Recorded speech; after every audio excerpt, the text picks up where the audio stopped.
पूरा time UAE में रहने के बाद मैं कोई इतनी बड़ी इंट्रोवर्ट हो गई थी कि मैं किसी के आने से और कहीं जाने से इतना घबराती थी कि मैं उस चीज़ को इतना सर पे सवार करती थी कि मेरी तबीयत ही ख़राब हो जाती थी। तब आप सोचें कि मैं इस लेवल की इंट्रोवर्ट थी कि मैं हर वक्त डिप्रेशन में रहती थी कि मुझे ना कहीं जाना है ना किसी से मिलना है। और ये तब की बात है जब मैं कुछ अर्सा पाकिस्तान में रही, और वहाँ पर तो आपको पता है कि हर छोटी से छोटी चीज़ में आना जाना मिलना मिलाना इतना ज़्यादा होता है कि वहाँ तो नॉर्मल बंदे जो इंट्रोवर्ट भी ना हो वो भी फेडअप हो जाते हैं। बस मेरी ये थिंकिंग है कि हमें हर किसी को उसके हिसाब से एक्सेप्ट करना चाहिए। अगर कोई बंदा इंट्रोवर्ट है, दैट डज नॉट मीन कि वो अच्छा इंसान नहीं है या उसके दिल में जो है ना किसी से कोई लड़ाई करने के लिए जो है ना कोई इंटेंशंस हैं।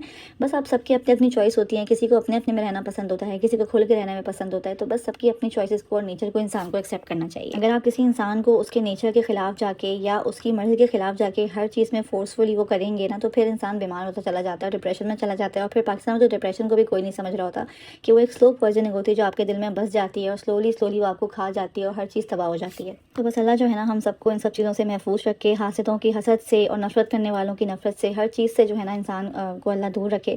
क्योंकि जो जिसके शूज़ में कभी वॉक नहीं की होती तो उसको नहीं पता होता कि किसी की लाइफ में क्या चल रहा है। एनीवेज, आज जो है ना हमारे यहाँ बहुत स्पेशल मेहमान आने वाले थे। वो मेरे और मेरे हस्बैंड के मुंह बोले भाई हैं, और ना वो हमारे यहाँ बहुत टाइम बाद आ रहे थे। इनफैक्ट मेरी जो छोटी वाली बेटी है उसके पैदा होने से पहले हम उनसे लास्ट टाइम मिले थे, और उसके बाद जो है ना वो आज हमारे यहाँ बहुत टाइम के बाद जो है ना उन्होंने कहा था कि मैं आऊँगा, जबकि उनकी तबीयत भी ठीक नहीं थी, लेकिन तब भी जो है ना वो बेचारे हमारे घर आए। हम लोगों ने जो है साथ बैठ के चाय वगैरह पी, बहुत सारी बातें करी, फिर खाना वगैरह खा के वो चले गए।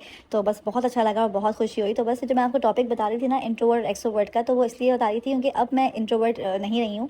अब तो कोई हमारे यहाँ आता है तो मुझे बहुत ज़्यादा खुशी होती है, और हमारे यहाँ बहुत कम ही ऐसा होता है कोई आ रहा हो, लेकिन जब भी कोई आता है ना तो मैं बहुत खुश होती हूँ। वक्त और एज के साथ साथ जो है ना हमारे अंदर बहुत चेंजेस आ जाते हैं, तो बस वही चेंजेस मेरे अंदर भी आ गए। ये जो है ना नेक्स्ट डे की वीडियो है, हमें किसी ने बताया था कि ये मसार अल मदीना जर्फ 3 में है, जहाँ पे ना बहुत अच्छी फ्रेश वेजिटेबल्स मिलती हैं, और ये लोग जो है ना स्टॉक करके नहीं रखते हैं कि फिर वो सब्जियाँ ख़राब हो जाती हैं। तो वाकई में जब मैं गई तो मैं हैरान रह गई, क्योंकि इतनी अच्छी और इतनी फ्रेश सब्जियां थी इनके पास कि मैं तो वाकई में दिल चाहता कि सारी ले लूँ। ये बिल्कुल भी जो है ना कोई पेड प्रमोशन नहीं है, मैं दिल से कह रही हूँ कि इनके पास बहुत अच्छी चीज़ें थी। अगर आप लोग जर्फ 3 में रहते हैं तो आप लोग खुद मंगवा के देखें और फिर आप मेरी बात पे खुद यकीन करेंगे। इनके पास ना ये बड़े मज़े का चिकन सैंडविच भी था, तो मैंने जो है ना ये रास्ते में खा लिया था। और फिर जो है ना हम दुबई की तरफ निकल गए थे, कुछ काम था मेरे हस्बैंड को वहाँ। रास्ते में छोटी वाली बेटी को भूख लग गई थी, तो हम लोगों ने थोड़े से फ्रेंच फ्राइज ले लिया, और फिर घर आके जो है ना मैंने कॉफ़ी पी और पेरी बाइट्स खाए। आज ना चिकन करी भी मेरे हस्बैंड ने बनाई थी, क्योंकि मेरी थोड़ी तबीयत डाउन थी, और ये बहुत मज़े की बनी थी। खैर दैट्स ऑल फॉर नाउ। अपना ख्याल रखिएगा। अल्लाह हाफिज़।